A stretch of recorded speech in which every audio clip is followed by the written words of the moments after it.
Los estudiosos han dividido los tiempos en 7 periodos llamados dispensaciones. Ustedes saben eso, muchos saben eso, no todos. Para facilitarle a los estudiantes una mayor comprensión de los anales de la historia. ¿Por qué? Porque muchas veces nosotros leemos la Biblia y confundimos una etapa con la otra y no sabemos ubicar las cosas en su debido espacio. De tal manera que si uno lee y escucha con cuidado, puede ubicar mejor las cosas. Hablando de estas 7 dispensaciones o periodos de tiempo que se han distribuido de esa manera, quiero recordárselos. La primera dispensación se llamó inocencia. Es el tiempo que duró Adán en el paraíso, desde la creación del hombre hasta la caída, cuando fue expulsado. La segunda dispensación se llamó conciencia. La de Adán se llamó inocencia. Esta va desde la expulsión de Adán del paraíso hasta el diluvio universal. Hay un intervalo, hay un periodo entre la época en que Adán salió del Edén y que terminaron con Noé en el diluvio universal. Un periodo, según los estudiosos, de mucho más de 1000 años, posiblemente cerca de 2000. Esa es la segunda dispensación. La tercera dispensación se llamó gobierno humano. Este periodo inicia después del diluvio hasta la confusión de lenguas en la Torre de Babel. Usted está estudiando el Génesis. Ahí en Génesis lee cada capítulo en su espacio y usted se va orientando. Hasta la Torre de Babel se llamó gobierno humano. La cuarta dispensación se llamó la promesa, que comienza con Abraham en Ur de los Caldeos hasta la esclavitud del pueblo de Israel en Egipto. Se llamó la promesa porque después de tantos eventos y cosas y reveses de la gente, el Señor llamó a Abraham y le hizo una promesa grande. Ustedes saben bien que Abraham es el progenitor de Cristo. Amén. Bueno, podríamos irnos más atrás de Abraham, pero comenzando de allí. La cuarta, la promesa. La quinta, la ley. Este periodo inició desde la salida del pueblo de Israel de Egipto hasta Cristo. Es la ley. Y la sexta, que se llama la gracia. Esta va desde el Calvario hasta la venida del Señor. La sexta dispensación. Vamos a tenerlos cuidadosamente así para entenderlo. Hay una séptima que se llama el milenio, que comienza desde el juicio del Armagedón hasta la Nueva Jerusalén, el milenio, hasta que venga el Señor a ubicar todas las cosas en su puesto. Se dice que son 7 dispensaciones, pero hoy nos vamos a detener en la segunda, de la cual casi no se habla, o se habla de paso, por lo que se tiene poco conocimiento de esa dispensación, de la segunda. Y por eso a los antediluvianos poco los tenemos en cuenta, poco se habla de ellos. Pero fue un periodo muy largo y muy importante para comprender muchas cosas de Dios.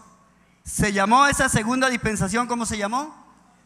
Díganla todos, díganla que me ayude. Conciencia. ¿Por qué se llamó conciencia? Porque Dios dejó a esa gente en esa época vivir a conciencia de ellos. No les puso mandamiento ni nada. Se llamó conciencia. Entonces, pero ese lapso fue casi de 2000 años, bueno, más de 1000 años, digamos así, para no errar. Un breve estudio sobre los antediluvianos nos ayudará a comprender mejor el porqué de muchas cosas ocurridas en la historia que parece no tener explicación y por las que muchos censuran a Dios, como si Él fuera injusto, como si Él fuera injusto y culpable de muchas cosas ocurridas. La primera dispensación fue el tiempo que pasó Adán en el paraíso. No sabemos a qué edad fue creado ni cuánto tiempo duró en el Edén. Esa dispensación no sabemos cuánto fue. Lo que sí sabemos es una cosa que está clara, y es que Satanás no obligó a la mujer a comer del fruto del árbol prohibido. Ella, dice la Biblia textualmente, tomó y comió del fruto y dio a su marido. Amén. En esa primera dispensación no sabemos a qué edad creen ustedes que Dios creó a Adán. Como de 20 años, como de 30 años, como de 15 años, jovencito, adolescente. ¿Cómo lo verían ustedes? Yo no creo que fue niño.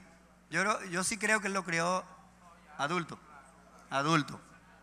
Pero ¿a qué edad ustedes se imaginan este hombre en el Edén?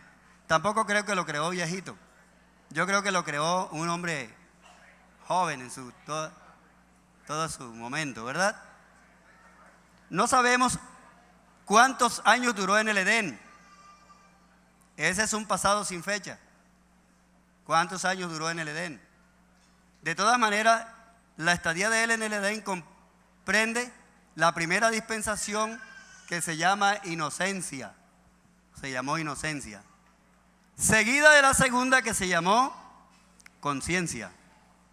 La primera dispensación fue el tiempo que pasó Adán allá, eso lo sabemos nosotros.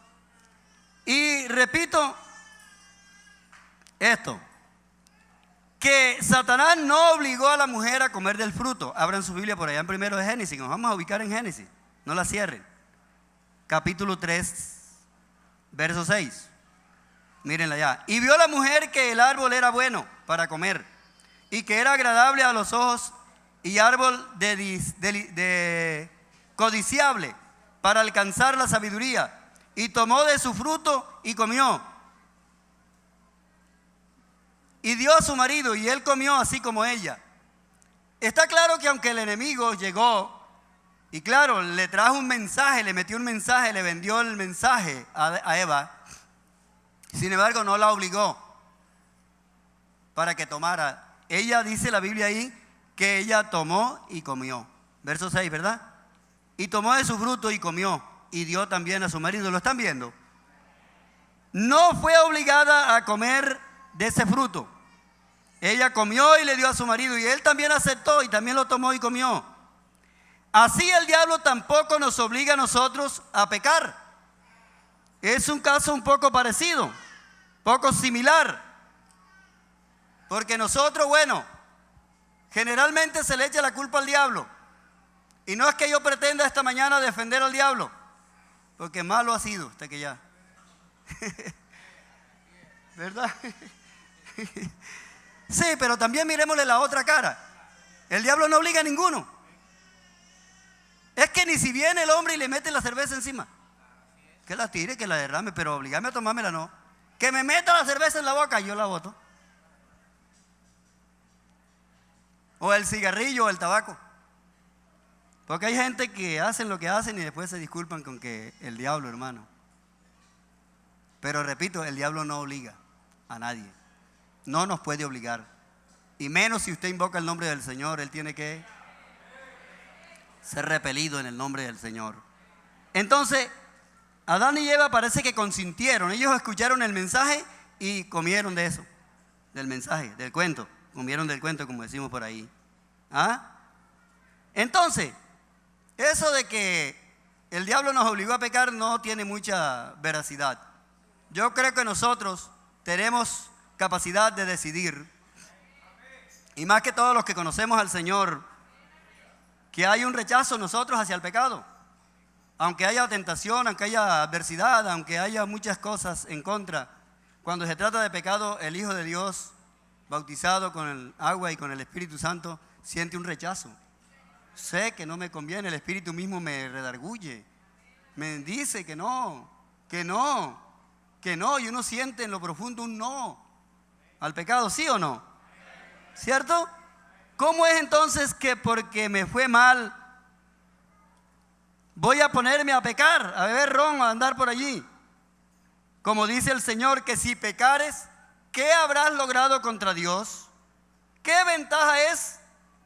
Quizás hayas tenido reveses, pero ¿de qué te sirve?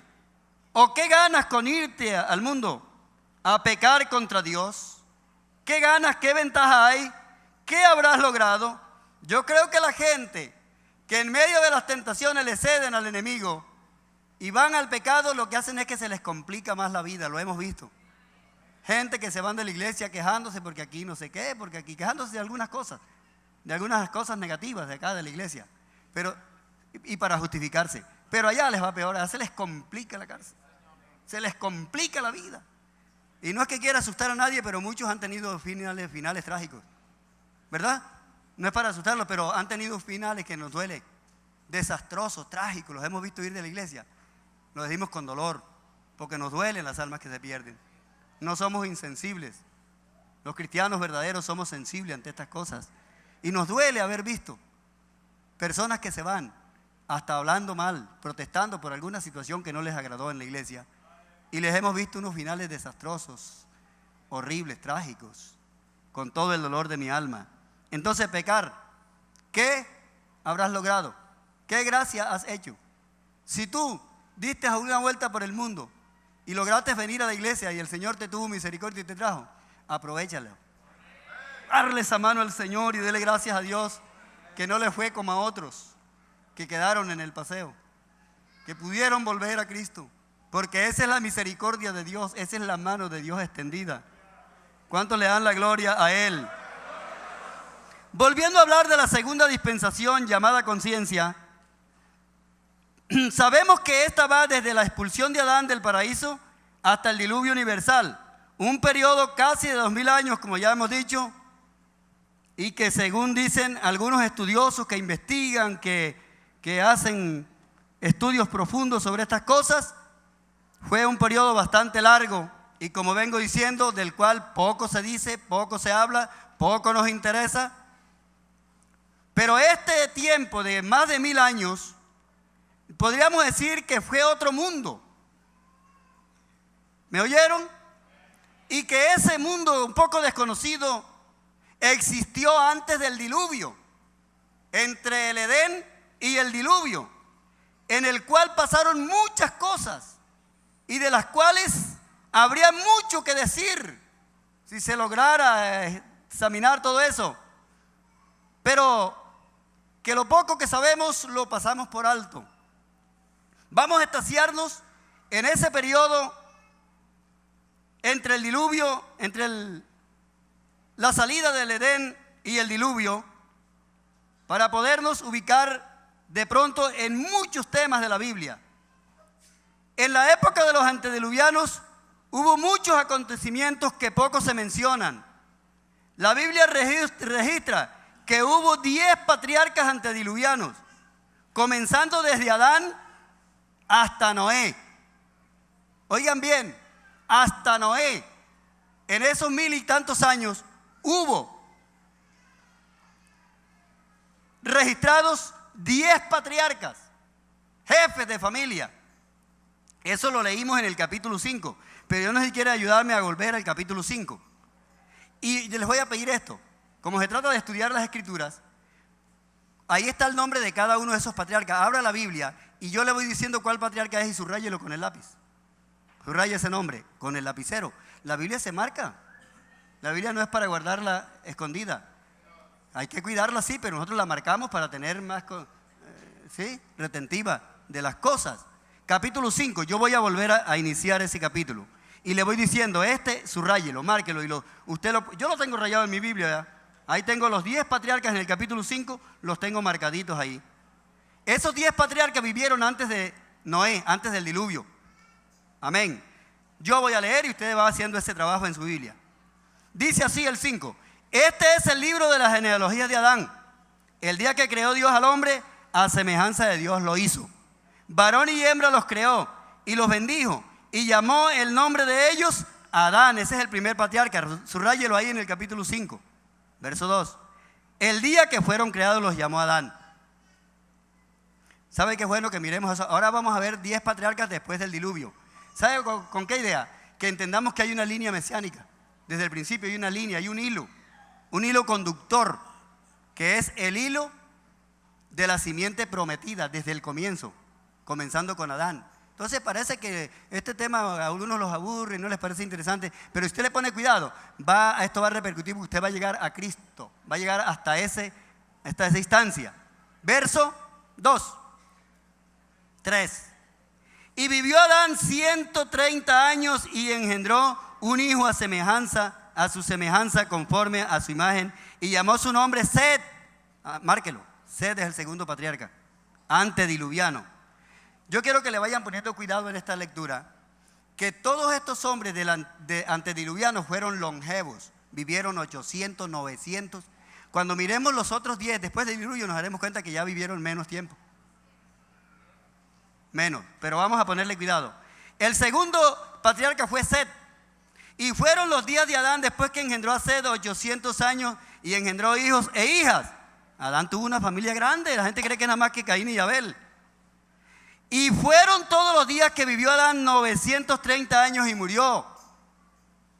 Bueno, 6. Vivió Set 105 años y engendró a Enós. Marquen a Enós, el tercer patriarca antediluviano. No les voy a dar sueño porque estos registros dan sueño, pero ahorita vamos a seguir adelante. Lo marcaron. Y vivió Set después que engendró a Enós 807 años y engendró hijos e hijas. Y fueron todos los días de Set 912 años y murió. Vivió Enós 90 años y engendró a Cainán. Ese es el cuarto patriarca, márquenlo. Cainán. Y vivió Enós después que engendró a Cainán 815 años y engendró hijos e hijas. Todos los estudiosos estarán pendientes de eso y van marcando. Y fueron todos los días de Enós 905 años y murió. Y vivió Cainán 70 años y engendró a Mahalaleel. Anoten ese, rayen ese. Mahalaleel. Este viene siendo ¿qué? El quinto patriarca antediluviano. Y vivió Cainán después que engendró a Mahalaleel 840 años y engendró hijos e hijas. Y fueron todos los días de Cainán 910 años y murió. Ahora, vivió Mahalaleel 75 años y engendró a Jared. Marquen a Jared. Ese es el 6. A Jared. Y vivió Mahalaleel después que engendró a Jared 830 años y engendró hijos e hijas. Y fueron todos los días de Mahalaleel 895 años y murió. Ahora, vivió Jared 172 años y engendró a Enoc. Marquen a Enoc. Ese fue el que se llevó Dios, ese es el papá de Matusalén. Marquen a Enoc. ¿Este es el qué? El 7. Y vivió Jared después que engendró a Enoc 800 años y engendró hijos e hijas. Y fueron todos los días de Jared 962 años y murió. Vivió Enoc 60 años, 60 y 5 años. ¿Y engendró a quién? Ese es el papá de Matusalén, hombre renombrado. Y Matusalén mismo fue antediluviano. Dice que Matusalén vivió antes del diluvio y Enoc también. Y caminó Enoc con Dios después que engendró a Matusalén 300 años y engendró hijos e hijas. Y fueron todos los días de Enoc 360, así está bien, y 5 años. Me ayudan, hermanos, que la vista siempre me molesta un poco ya. Caminó pues Enoc con Dios y desapareció porque se lo llevó Dios. Por malo no se lo llevó. ¿Cierto que no? Vivió Matusalén 180 años y engendró a Lamec. Y vivió Matusalén después que engendró a Lamec 700 años. 782 años y engendró hijos e hijas. Fueron pues todos los días de Matusalén 969 años y murió. Casi 1000, ¿le faltaron cuánto? 31. Casi 1000 años vivió este hombre. Vivió Lamec 182 años y engendró un hijo. Este Lamec es el papá de Noé. Váyanle poniendo cuidado, vea. Estos capítulos a veces los estudiantes de la Biblia casi ni les gusta leerlo porque es como canzoncito. Pero sabe usted que este es la raíz, este es el cimiento de la historia. Y hoy les voy a invitar, aunque se cansen un poquito, vamos a mirarlo con la ayuda del Señor. ¿Dónde voy? Y engendró a Noé, diciendo: este nos aliviará de nuestras obras y del trabajo de nuestras manos a causa de la tierra que Jehová maldijo. ¿Sí? 30. Y vivió Lamec después que engendró a Noé 590 años y engendró hijos e hijas. Y fueron todos los días de Lamec 777 años y murió. Y siendo Noé de 500 años, engendró a Sem, Can y Jafet. Sem, Can y Jafet. Amén. Hasta ahí. Ya sabemos que estos patriarcas comienzan con Adán y terminan con Noé. Y uno de los hijos de Noé, que es Sem, vino siendo el primer patriarca del periodo después del diluvio. Ese después del diluvio, ¿cómo se llamó? Gobierno humano. Amén. Gloria al Señor. Vamos a ir dando cabos en esta parte. No, hay un Enos y un Enoc. No hay dos. Hay uno que se llama Enos y otro que se llama Enoc. Enoc es el que traspuso Dios. Entonces decíamos que este es otro mundo, ¿verdad? Y que en esa época hubo 10 patriarcas antediluvianos. Ya los vimos y creo que algunos los rayaron, los subrayaron, ¿verdad? ¿Cómo no? ¿Cómo no? ¿Están nombrados? Si quieren se los leo. Adán, Set, Enos, Cainán, Malaleel, Jared, Enoc, Matusalén. Ah, que no le dije que lo rayaran. Ajá. Jared, los últimos 3. Jared, Enoc, Matusalén, Lamec y Noé. Ahora sí lo completaron. Bueno, amén. Yo creo que ahora sí los completaron. Bueno, lo que me faltó fue decirle, márquenlo, ¿verdad? Los antediluvianos fueron longevos. Vamos a ver algunas de las cosas de esta gente. Longevos. Y también se volvieron violentos. Esta gente vivió periodos de vida muy largos, como fue el caso de Matusalén, que ya lo vimos. Hay una cosa tremenda, y que esta gente de esa época que vivieron a su propia conciencia, fueron hombres sin temor de Dios y se volvieron violentos. Hubo también 10 patriarcas postdiluvianos después del diluvio. Comenzando con Sem. ¿Quién era Sem? El hijo de Noé. Amén. Amén.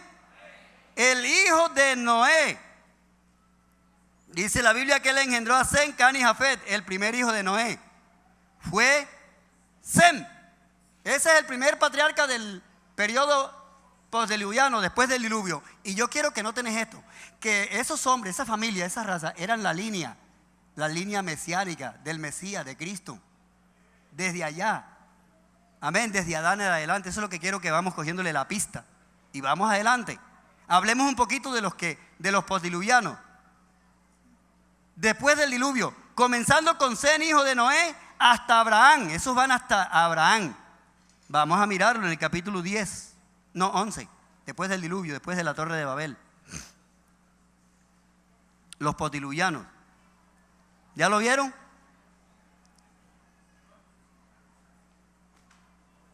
Once, 10. Yo voy a leer y van mirando allá y lo van marcando. Ahora sí les voy a decir. Estas son las generaciones de Sem. Marquen a Sem, el hijo de Noé, primer hijo de Noé, el primer patriarca del periodo postdiluviano.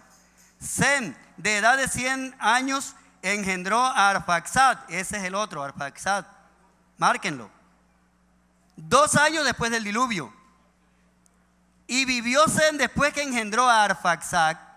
Márquenlo una sola vez a Arfaxad, cuando yo les digo. 500 años y engendró hijos e hijas.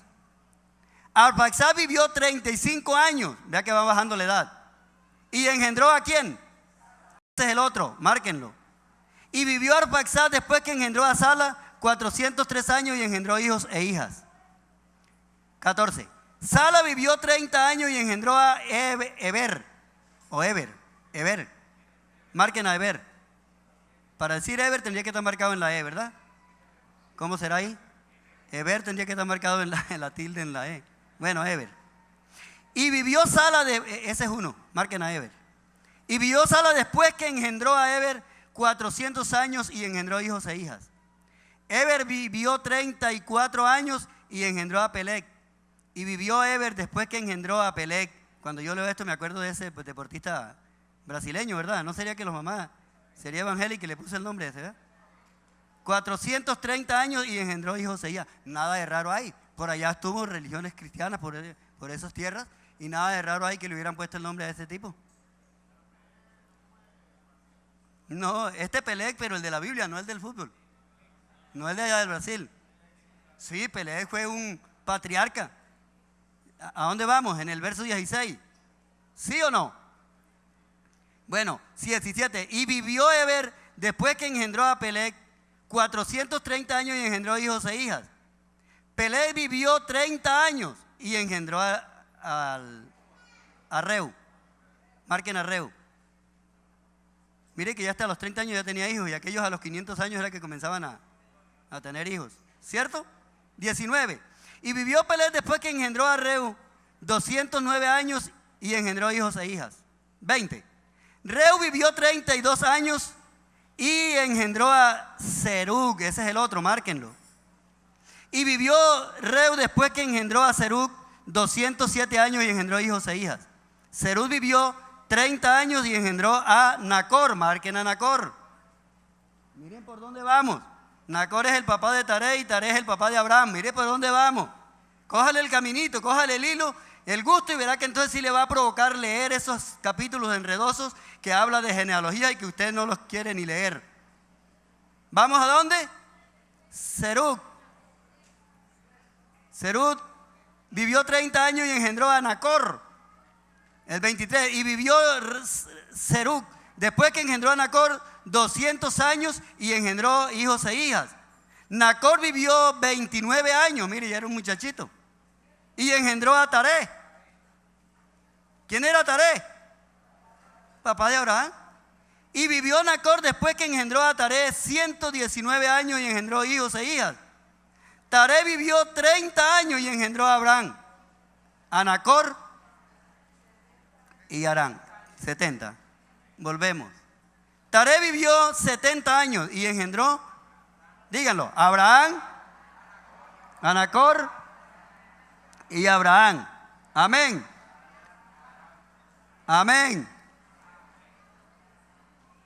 Entonces, para que no se me vayan a cansar y me acompañen en este recorrido, les recuerdo que vamos buscando la línea mesiánica, vamos buscando el hilo de la simiente prometida que se llama Cristo, que eso viene desde Adán. Adán y el último hijo que dice ahí que se llamó Sem, hasta Noé, y el primer hijo de Noé que se llamó Set, y así sucesivamente. Esto lleva un hilo que no se ha perdido a través de los siglos. El Señor Jesús no apareció ocasionalmente, casualmente. Él viene de unas raíces muy profundas, porque no es producto de la casualidad, sino que es un propósito eterno de Dios, un propósito firme. Amén. Es un programa.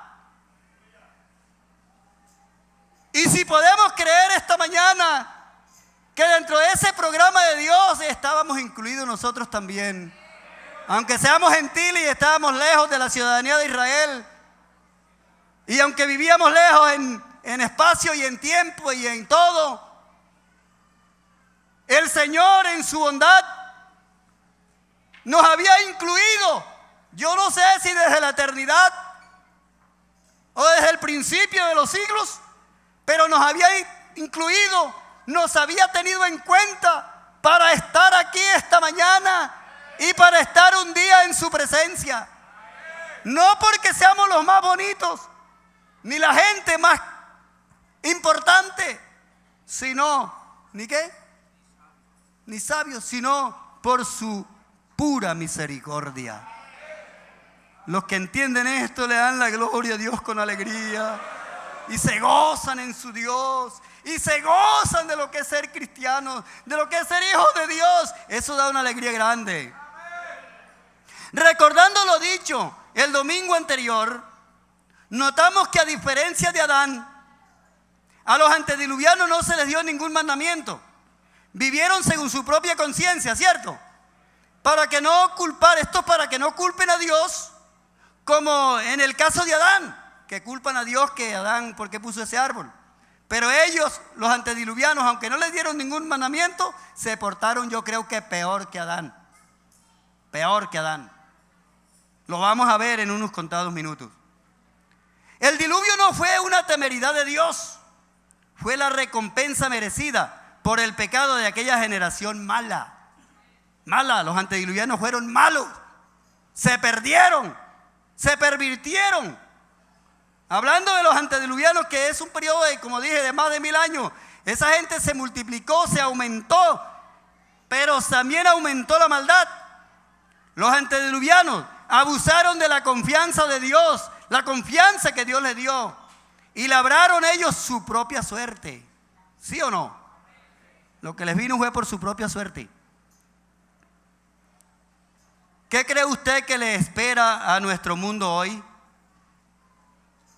Respondámosle al llamado de Dios. Respondamos a la confianza que Dios nos ha dado a nosotros también. Porque si eso ocurrió, ya tiene precedentes. ¿Qué cree usted que le va a esperar al mundo de hoy? El mundo de hoy le espera algo también fuerte. Amén. Dios los dejó vivir conforme a su conciencia, pero ellos perdieron la conciencia, se volvieron malos, violentos. Hacían y había hechos de violencia por todas partes. Vivieron sin temor de Dios. La vida para ellos no valía nada, como sucede hoy también. Hoy la vida no vale nada. El mundo está perdido. Pero en esa época de la que ahora estamos hablando, la situación se volvió caótica, terrible. Génesis 6. Génesis, me van a acompañar, no cierren la Biblia. Génesis 5, 6:5 al 8. Yo lo leo, pero vayan mirando allá, acompáñenme para que podamos ir atando cabos en esto y el Señor nos ayude en este tema y en este recorrido a salir a algún lugar. 6:5, Génesis. Y vio Jehová que la maldad de los hombres era mucha en la tierra. Esta es la gente antediluviana, estos son, vea. Y que todo designio de los pensamientos del corazón de ellos era, digan, al mal. La cabeza les daba era para lo malo. No les daba para lo bueno, hermano, sino para lo malo. ¿Acaso no es el mismo caso de hoy día? Que la gente no le da la cabeza para el bueno, para el bien, para buscar a Dios, sino para la maldad. Y nosotros éramos iguales. Menos mal que el Señor nos trajo y ahora nuestra cabecita ya piensa diferente. Pero nosotros no éramos menos. Demos gloria al Señor. Gloria al Señor. El 6, ¿verdad? Era de continuo el mal. Leamos el verso 6. Acompáñenme. 6. Y se arrepintió Jehová de haber hecho al hombre en la tierra, y le dolió en su corazón, y dijo Jehová: raeré de sobre la tierra, faz de la tierra, a los hombres que he creado, desde el hombre hasta la bestia, hasta el reptil y las aves del cielo, pues me arrepiento de haberlos hecho. Pero Noé halló gracia ante los ojos de Jehová. O sea, que en esa generación tan perversa, tan mala, tan corrompida, siempre hubo un hombre, hermanos, que temió a Dios. Amén. Siempre. El mundo tiene ya creo que más de 7,000 habitantes de gente mala. Y entre esa cantidad de gente, entre esos mares de gente, hay conmigo unos poquiticos que buscamos al Señor. Amén. Pero siempre hay. Aleluya. Siempre hay. No se pierde todo. En el 6:11, ahí seguido. Seguidito. ¿Lo vieron? Y se corrompió la tierra delante de Dios, y estaba la tierra llena de violencia. De eso es que estamos hablando, hermano Toño. Se le puede coger el y se va entendiendo un poquito esto.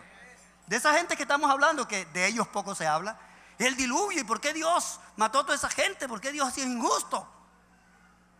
Pero estamos hablando de esa gente, y mire qué calañas eran. Así es que se dice. ¿Calañas qué dice? ¿Ah? Dice el hermano acá, las pelucitas. Mire quiénes eran los antediluvianos, cómo se volvieron, hermano. Como Dios los dejó. Hagan lo que quieran, a ver. Como Adán pecó, dicen que por culpa mía, ahora los voy a dejar a ustedes que la culpa caiga sobre ustedes. ¿Y quiénes eran? ¿Cómo dice? Léanme el 11, léanmelo todos a una voz, la iglesia. Todo.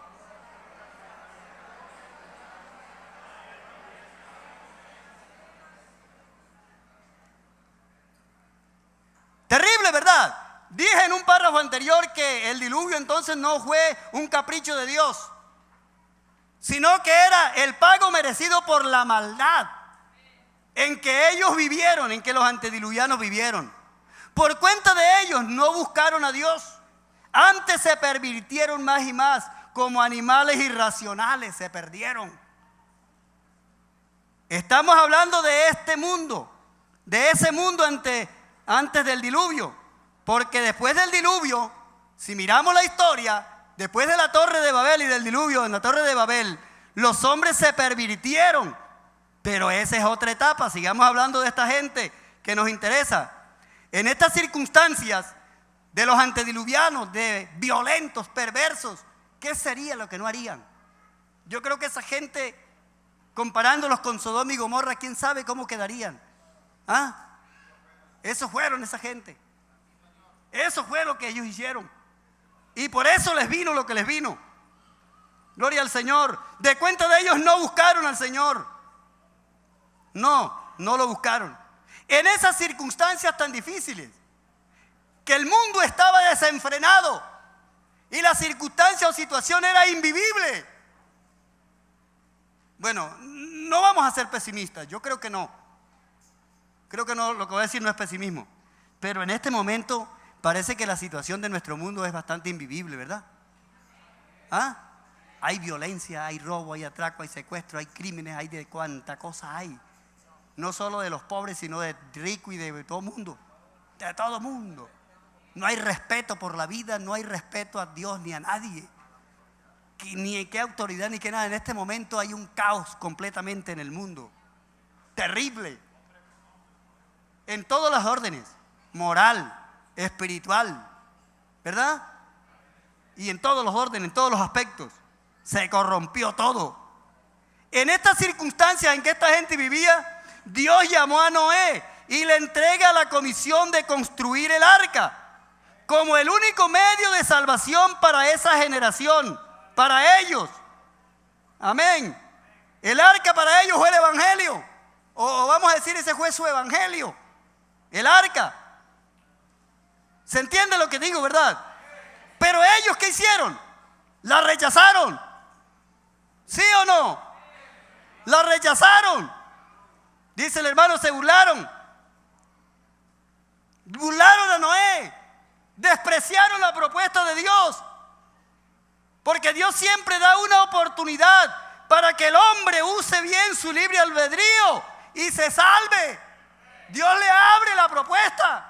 Dios no lo obliga a ser evangélico, pero le lleva el evangelio, se lo presenta.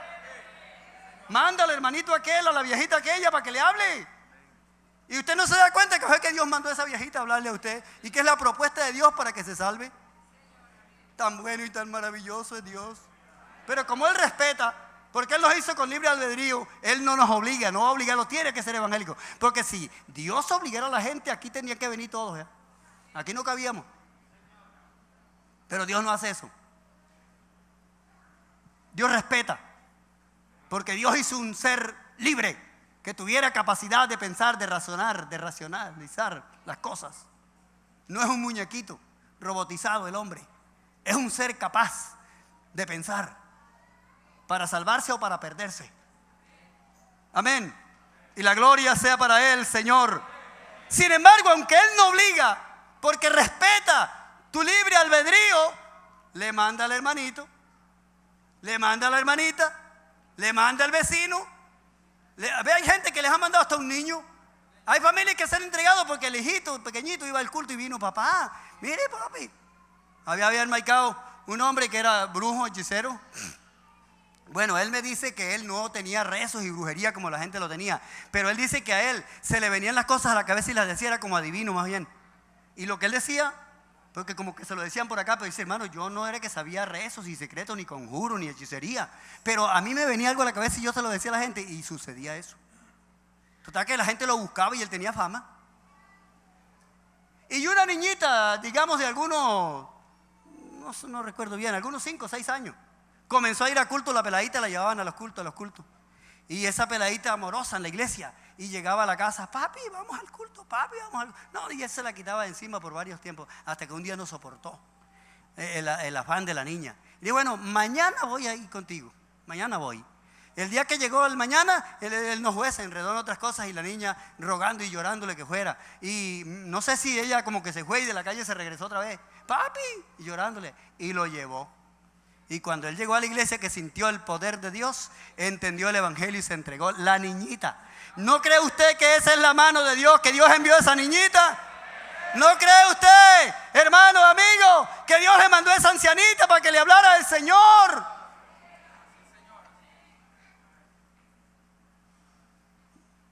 Voy a decir un cuento, un testimonio que de pronto sea un poquito penoso, pero las cosas como que tienen su sentido. Y es el testimonio de un hombre anciano, de un hermano anciano. Él era enemigo de los evangélicos y de Dios y de todo, y era ateo. No quería que le hablaran de nada, son testimonios antiguos, pero ciertos. Y llegó a una hacienda a trabajar, y estando en esa hacienda se enfermó. Pero él detestaba, él maldecía a Dios y a los evangélicos y todo. Se enfermó y le dio una disentería. ¿Saben qué es disentería, verdad? ¿Estoy diciendo bien? Disentería es evacuando sangre. Y era apenas un jornalero. Y en los campos, en esas épocas, en las montañas, por allá, sin médicos, sin nada donde llevarlo para que. Y él se estaba muriendo en esa finca. Y ya no podía ni pararse ni caminar. Y le tocaba ir a hacer sus necesidades al monte. Y él detestaba de la Biblia. Y ya como pudo, que ya se caía muriendo, se salió a hacer su necesidad al monte. Y cuando se encurrucó en el monte, delante donde él se encurrucó, había un pedacito de hoja de Biblia. Alguien lo botó. La brisa lo llevó. Yo no sé. Y cuando él se encurrucó y se agarró de las matas de paja para no caerse, encontró el pedacito de Biblia ahí y se puso a leerlo. Ahí estaba el versículo adecuado para él convertirse al Señor. Ni se murió de la disentería y ese día se convirtió al Señor. Y cuando da el testimonio era un hermano anciano de la iglesia que le ocurrió eso. Dios abre la oportunidad a todas las generaciones para que no se pierdan. Es decir, que el que se pierde es por su mala cabeza.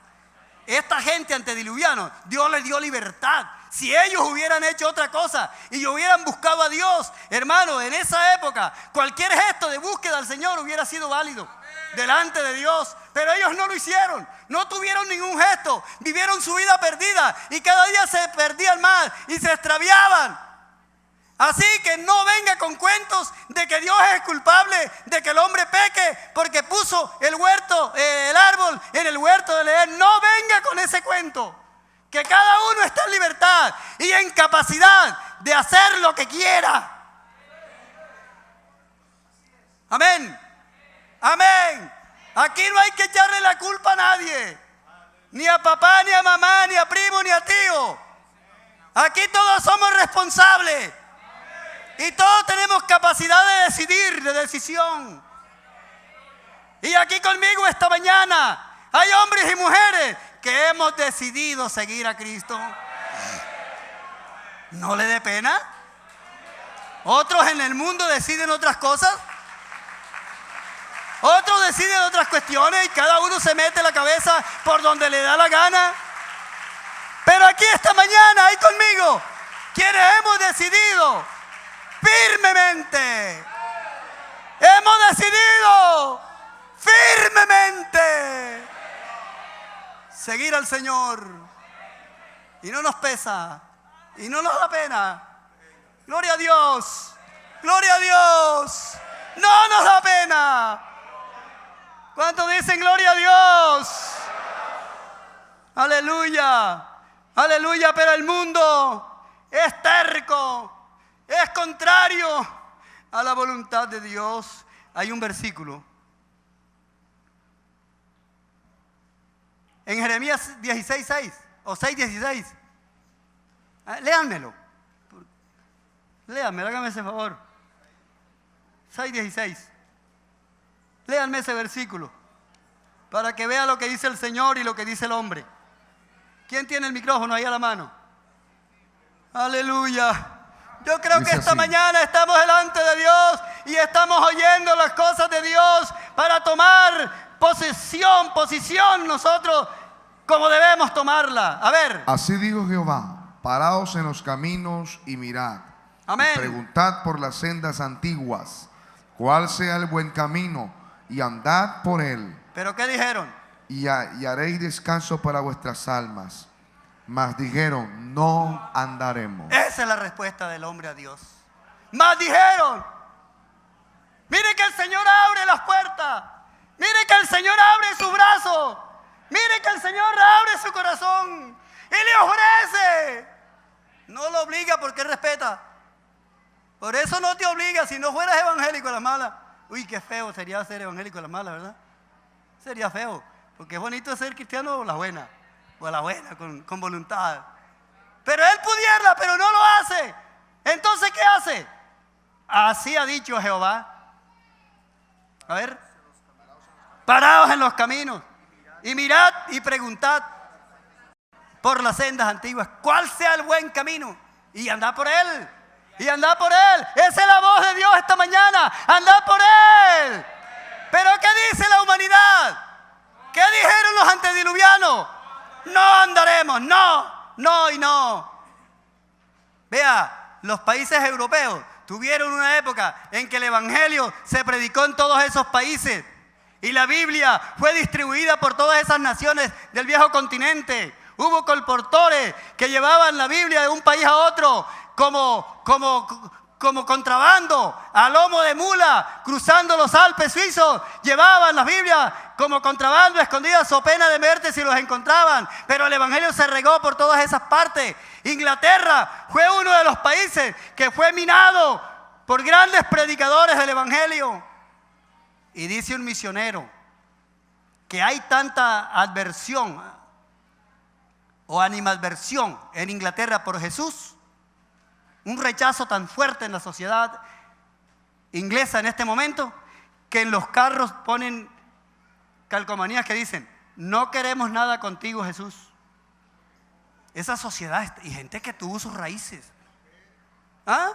Y dice, hermano, dicen los misioneros, que hay una adversidad contra Dios y contra el evangelio, una cosa tremenda. Así está España y todos esos países que fueron pioneros del evangelio. Cuando Pablo predicó en España, Pablo fue predicador en España, ¿se les olvidó eso? Pablo predicó en España y de ahí muchos grandes misioneros y predicadores. Y que esta gente, esta sociedad hoy diga así: no queremos nada. Y aquí dijeron: no andaremos. ¡Qué respuesta! ¿Qué pensará Dios de esta sociedad? ¿Qué pensará Dios? Pensemos. Así dice Jehová: paraos en los caminos y mirad y preguntad por la senda antigua cuál sea el buen camino y andad por él. ¿Cuántos dicen gloria a Dios? Dije que en esa circunstancia, en esa situación, fue que Dios llamó a Noé. Volvemos a Génesis. Volvamos a Génesis. Acompáñenme, hermanos. Quizás de algo sirva esta enseñanza. Aleluya, demos gloria a Dios.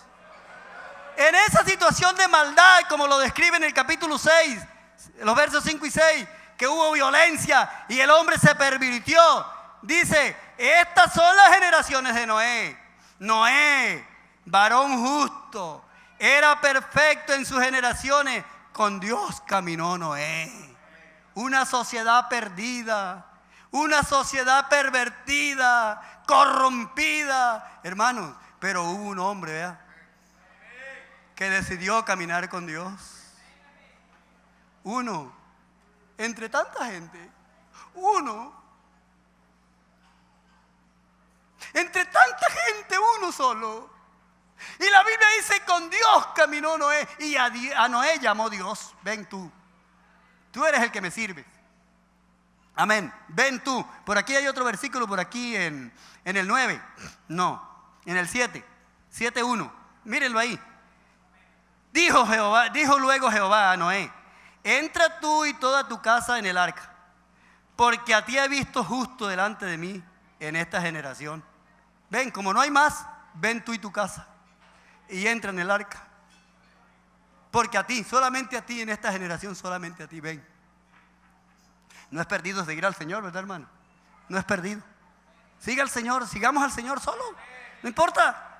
Siga usted solo, que no perderá su recompensa porque el Señor lo está viendo. Él lo tiene en cuenta, Él sabe lo que usted está haciendo. Él sabe lo que yo estoy haciendo.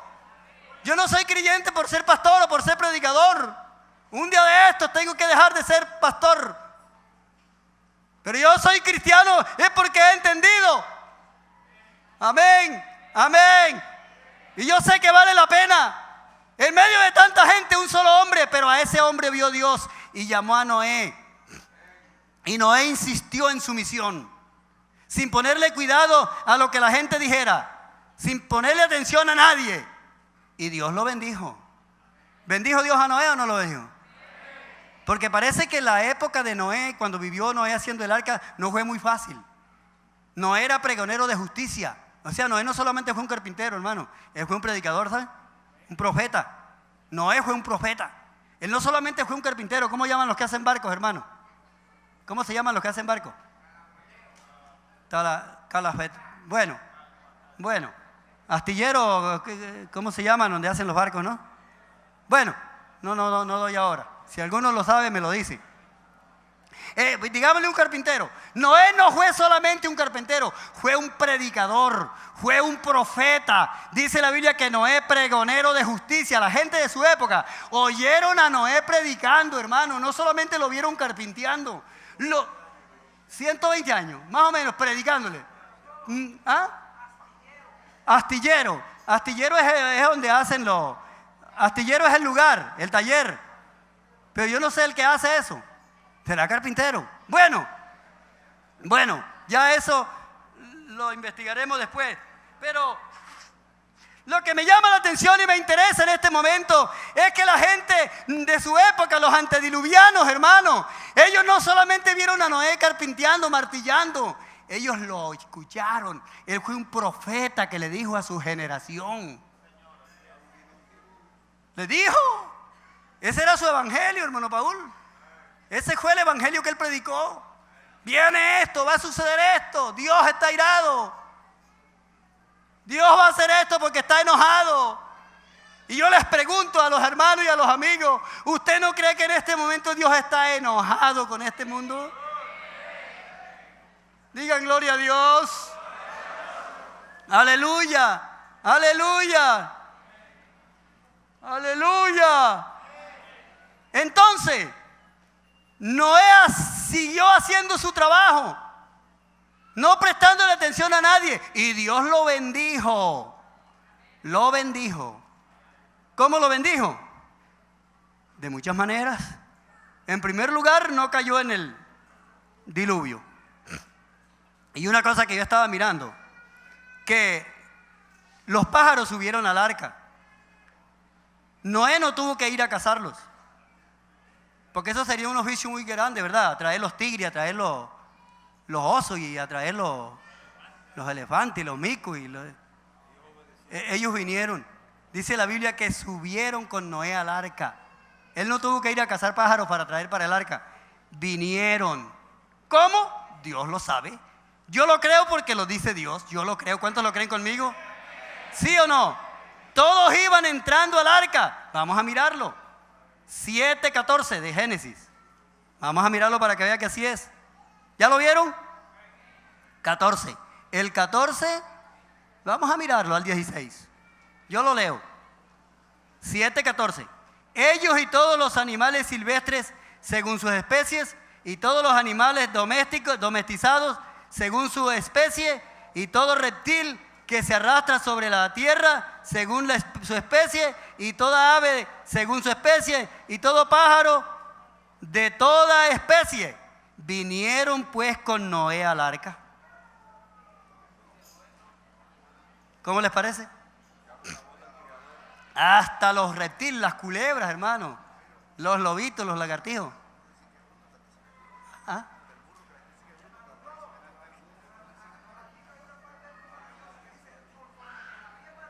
Oigan bien, oigan bien. ¿A dónde encontró ese? Ah, sí, yo voy a seguir terminando el versículo. Sí, yo lo voy a terminar.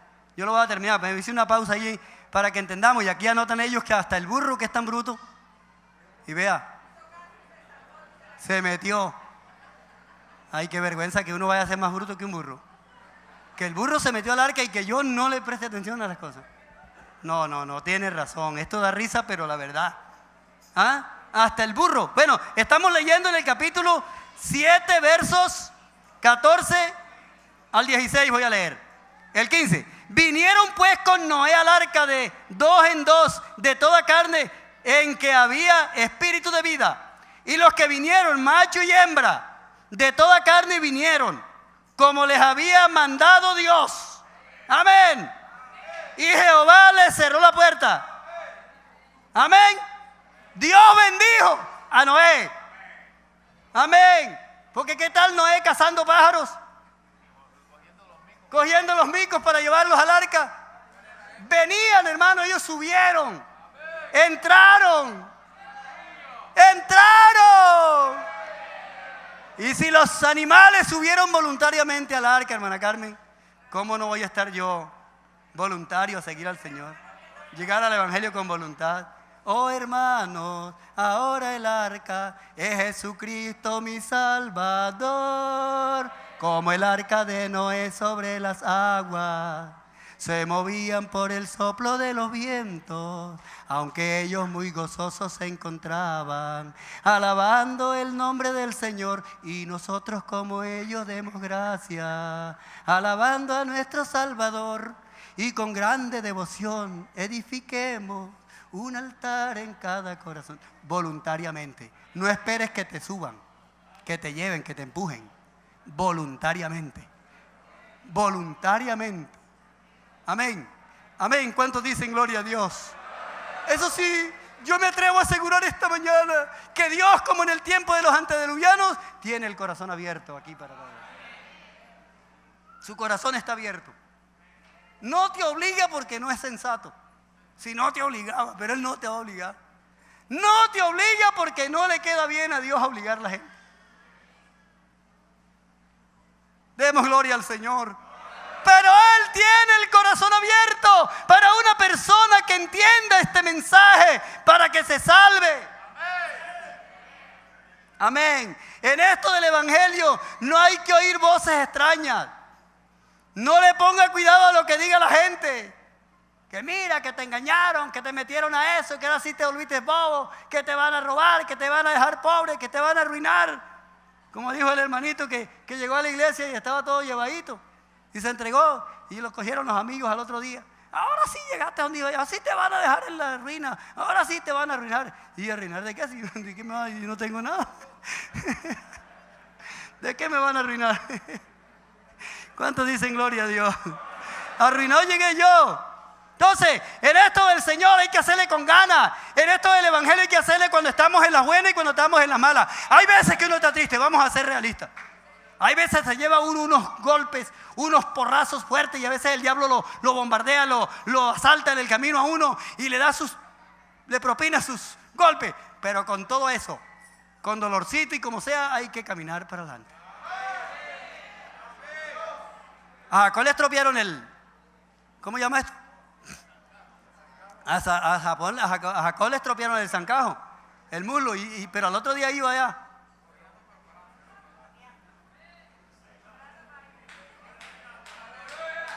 Pa'lante, pa'lante, pa'lante, muchachos. Pa'lante, hermanos y hermanas. Aleluya. Pa'lante, hermanos queridos, amigos. Que tal vez no se entrega porque le da miedo por algunas cosas. No tenga miedo, entréguese y pa'lante. Digan gloria a Dios. Aleluya. Aleluya. No le ponga cuidado a voces extrañas. No tenga que ver con lo que diga la gente.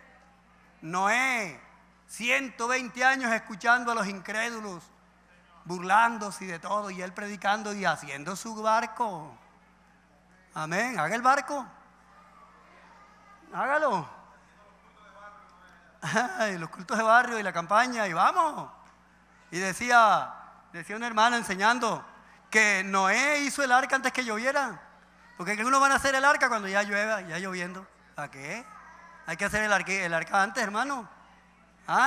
Pero para eso se necesita fe, porque la gente no creía que iba a llover. Hacer un barco viendo que no había agua y que no iba a llover, eso necesita fe. Sin embargo, es que hay que hacerla antes de que llueva. Hay que llegar al Señor, hay que buscar al Señor antes que venga el juicio de Dios, porque el juicio final está por venir.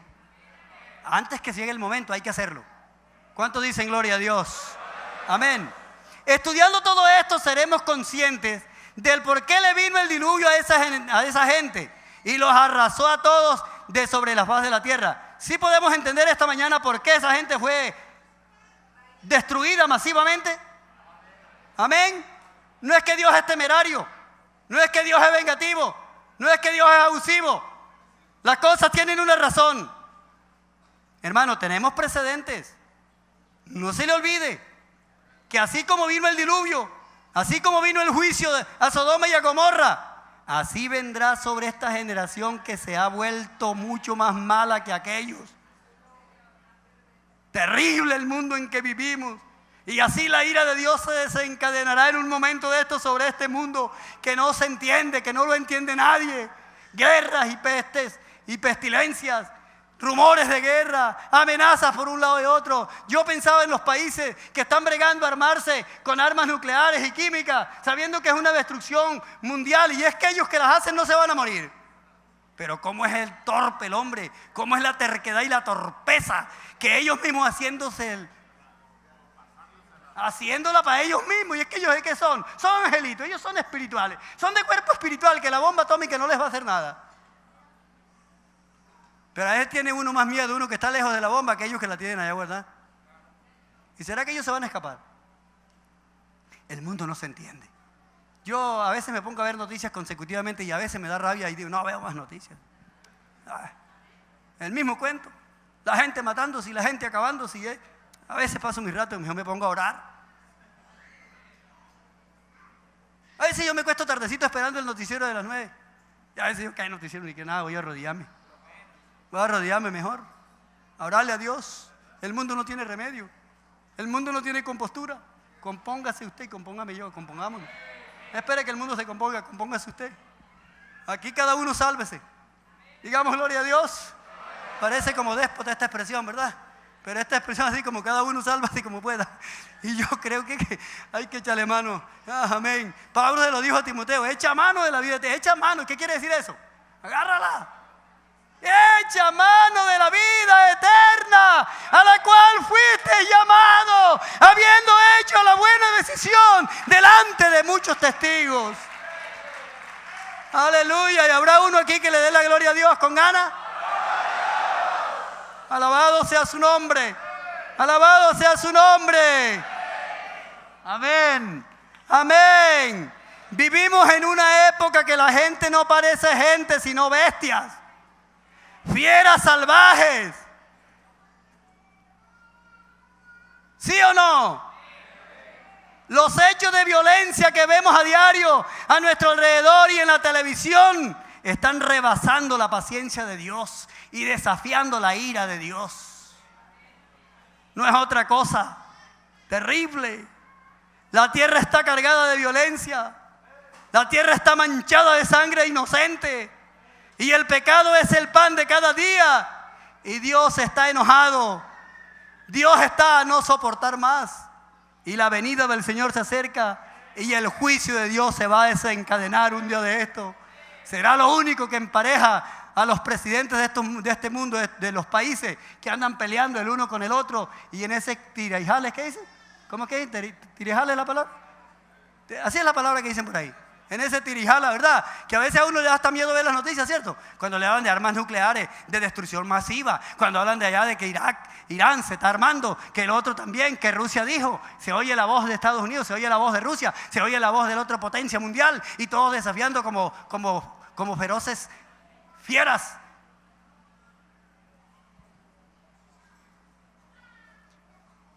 Pero hay uno aquí esta mañana que es el Cordero de la Paz, el Salvador del mundo, que a pesar de toda esa historia larga, milenaria, se ha guardado la línea de la simiente prometida, se ha conservado ese hilo mesiánico hasta llegar a Cristo y estamos precisamente estacionados en esa época.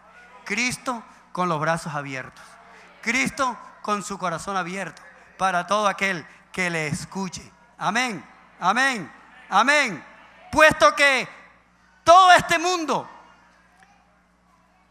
gloria a Dios, por lo que este mundo tampoco escapará del juicio de Dios. Y usted que está oyendo la palabra de Dios no tendrá excusas el día que el Señor venga. Si no se arrepiente, no tendrá excusa. Porque el Señor dijo en Juan: si yo no hubiera venido y les hubiera hablado, no tendrían pecado. Pero ahora no tienen excusa por el pecado. Como el mundo en conjunto no se va a salvar, el mundo conjuntamente no se va a salvar, hay que escapar a nivel personal. Hay que buscar al que salvó a Noé. Amén. Hay que buscar al que salvó a Noé. Y el que salvó a Noé está aquí esta mañana. Me atrevo a decirlo. ¿Cuántos me acompañan a decirlo? El que salvó a Noé está aquí esta mañana.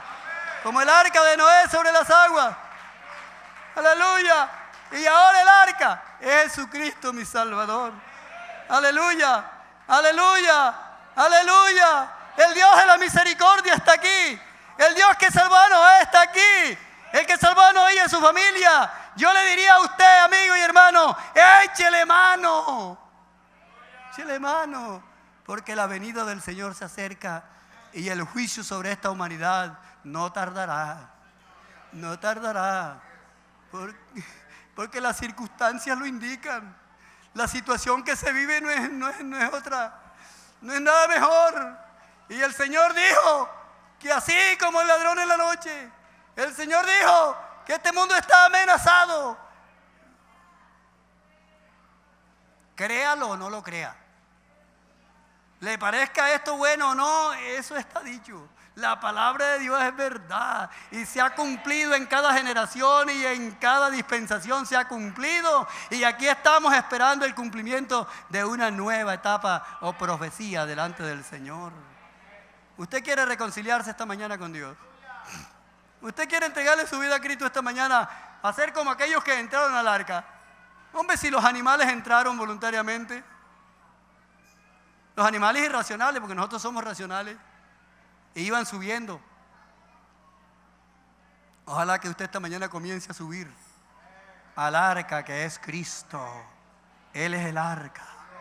Antes que llegue el día grande y manifiesto del Señor, en el cual los cielos pasarán, siendo incendiados se fundirán, enrollados como un pergamino se prenderán, y la tierra como brea hirviente, como estopa, dice la Biblia. ¿Usted sabe lo que es el suelo de brea hirviendo? Así dice el profeta, ¿verdad? Como brea hirviendo. Pero a vosotros los que teméis mi nombre, nacerá el sol de justicia, y en sus alas llevará salvación. Y también dice, les pondré en alto, por cuanto han conocido mi nombre, y Él pondrá los pies suyos y los míos sobre una roca, y esa roca se llama Cristo.